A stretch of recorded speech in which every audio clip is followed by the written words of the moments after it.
this. We know that's all about apologizing to the bear for having killed it, and it strikes me that what this is that humans have an innate impulse of empathy that even extends to animals, and the purpose of the ritual is to get past that, so that you could eat big tasty animals and not feel so bad about it, because, oh well, we did the little ceremony and we buried it with veneration, so we're not doing anything wrong. It seems much of the function of religion is specifically to set aside our natural empathic impulses and give ourselves the permission to do more violent things. Well, I mean, that's how I've seen what religion's position really is in most people's minds. It's just it's a get out of jail card. It's a get out of jail free card, in a sense, the ultimate get out of jail free card, because no matter what they do, if they honestly believe that at the end of it they can be forgiven simply by believing in. Because I've yet to meet because at university there were quite a few Christian societies, and we tried to, because I started the Atheist Society at my old university, and we tried to get into a few debates and a few discussions with them. We didn't get any takers apparently, because they wanted to talk to us beforehand and see what we were like. But the main thing I got from all of them was they were unrelenting to budge on the issue that whether or not you're a good person is completely immaterial. You had to believe, you had a personal relationship with Jesus Christ in order to be saved. And when I tried to explain to them that from my point of view, that just seems like it just gives people free rein to do whatever they want, as long as they believe in something. Then obviously they can never truly be good people, and they can truly never get over this sense of guilt that they have if they didn't have that little loophole. To be fair, the other forms that this takes are like, your child has died and you're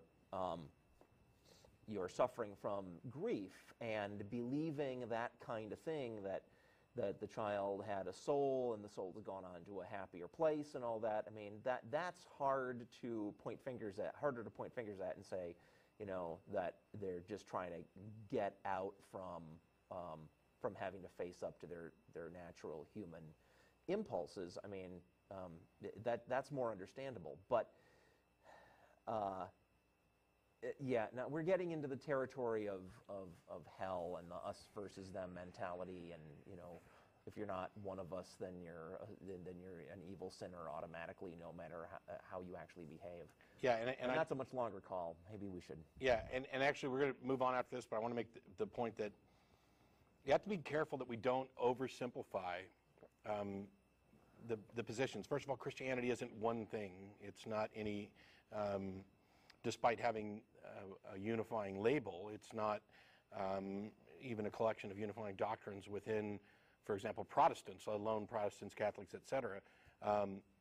And there are, I think most Christians, and I would have at the time, would look at what you're saying and say that, there's this kind of, in addition to the loophole of the ultimate get out of jail free card, that applies at an ultimate level. It doesn't apply at the localized earth level.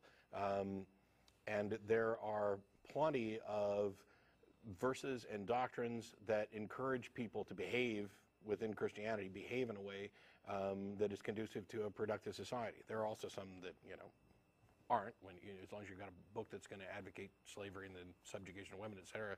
But the idea that you become completely free of your responsibility for the actions you take on earth is not any kind of clear tenet. Now, you may be dealing with this on another level where the individuals develop this idea of, oh yes, I did this wrong, but God forgave me. And so it develops this sort of lack of responsibility for actions. And as secularists, obviously, we don't have that. I understand that when I do something to somebody, I am responsible. There's nobody to, I need to, if anything, I need to get the forgiveness of the individual who I've wronged and not some third party who may or may not exist. But you have to be careful when you start talking about Christianity as one thing or even a particular doctrine as being universal. I'd be interested in the results of actual data, but not so much on the the speculation as to whether or not well, I don't think this represents a significant portion of the Christian community. I think most people, despite being Christian or despite being whatever religion might fit this particular doctrine, generally understand the nature of being a decent person and that people are responsible for their actions. So I'd be a little cautious, but certainly there's some interesting stuff there to start investigating. Okay. Well, thank you very much for your time, guys. Sure. Thanks for your call. Thanks a lot. All right. Take care. We've got, is it Kevin in Corpus Christi? Yeah, hello. Hi, how are you? Hey, I'm all right. How are you guys doing? Pretty good. Fine. That's good. I just have a quick question for you, and then I'm probably just going to get off. Okay. I just want to know if either of you or both of you, whichever, are anti-theists, and if any of you think or are certain that gods don't exist. Sure, I'm an anti-theist, and I'm not certain in the sense of absolute certainty that a God doesn't exist. Okay. I'm an anti-theist as well, and I claim to be certain that gods don't exist. I can't really absolutely prove that they don't, but I just make that claim that I'm certain that they don't exist. It depends very much on the definitions. Wow, that's one interesting screen. I'm as certain as I can be about a great many of them. Yeah. Infinite regression being one of the things that I find to invalidate the possibility of gods. Well, it potentially invalidates the possibility of some gods. That's the problem, is that there's as many different God hypotheses as there are people almost. Yeah. I don't know. Jeff, your take? I don't think I'd characterize myself as an anti-theist, because I can imagine, given free reign to make up whatever I want to think about, I can imagine a God who'd be a really awesome guy, who would exist without demanding any worship and stuff. I am anti-theism. Sure. Right? I think no matter how nice of a God I can imagine, I would not worship it. I might appreciate it. I might say, hey, dude, thanks. But taken to the level of like meeting once a week for organized, bowing and scraping, I would be against that.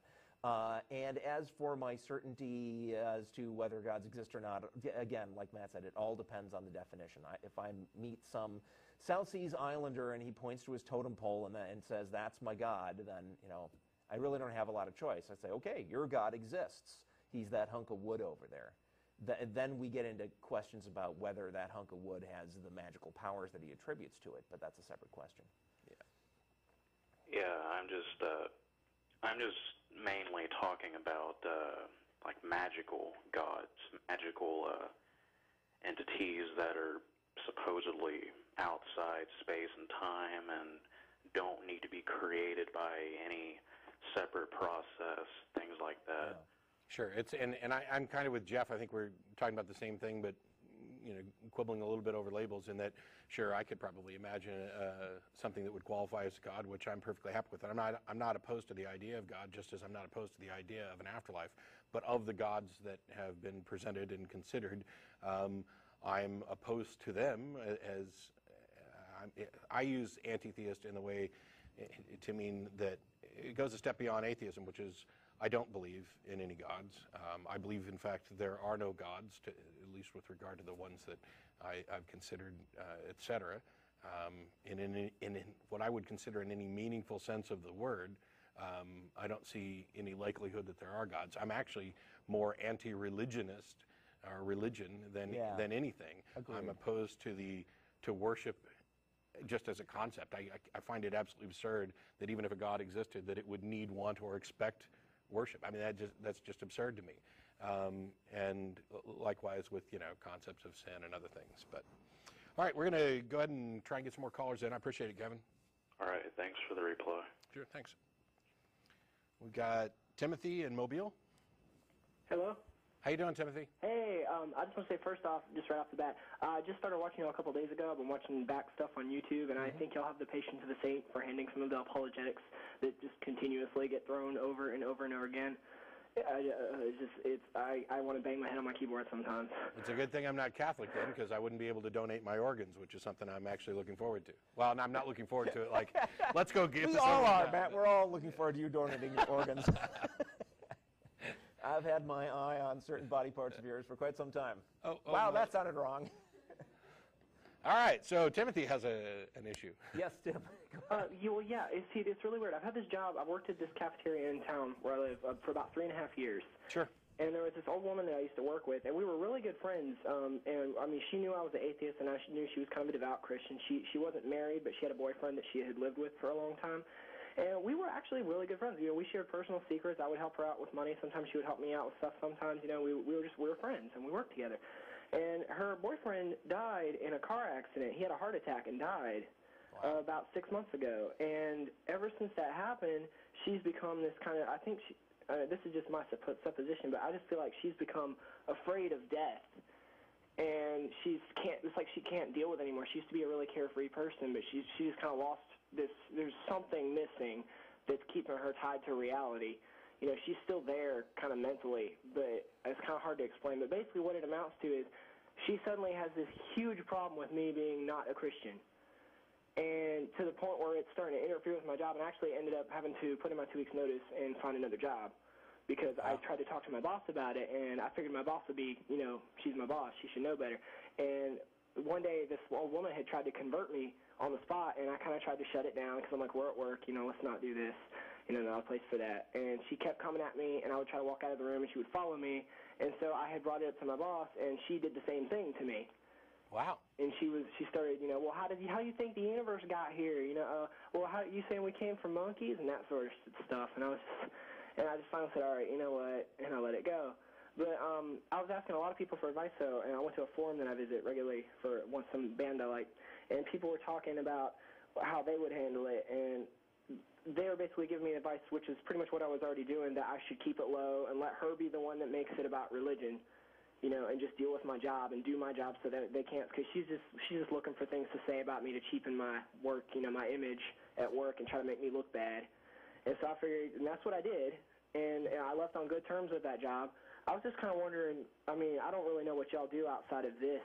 I don't know much about y'all, but like if you were in that position, how would you have handled that any differently, or is there anything you think maybe I should have done differently, or that I would, you know, if I were to encounter that in the future? Did you have any trouble getting the new job? No, so far it went really good. I went to an interview today Then I don't necessarily see what the problem is. You know, I mean, how a person should handle that situation depends on what, you know, who that person is and what their situation is. And sometimes, you know, you got the freedom to make a quick jump like that to another place of work, and it all works out fine. And other times, you know, if you're trapped, you probably don't want to make a lot of waves. You know, you see what I'm saying? I mean, if it worked out for you, then you probably did the right thing. Yeah, there's depending on the situation, I mean, there's potential for a lawsuit, but I'm not lawsuit happy, and I'm not convinced that that's, you know, necessarily the best thing in I'm really not big most on that either. situations. I mean, I'm in a position in the tech industry, things are a little more volatile than others, and I've been unemployed a number of times over the past 10 years. And I think my first steps, if somebody was overtly proselytizing at work, would be to talk to them about it and, you know, say, hey, look, I'm just trying to focus on my job. I'm really not interested in this, and I don't think that the workplace is the place to bring it up. And I think I'd do pretty much the same thing you did. The curious thing is that you're right. Your boss should actually know better, and you should have been able to get support from your employers in order, you know, for you to have a healthy, happy work environment. But absent that, sometimes just packing your bags and leaving and finding another job is unfortunately the best option.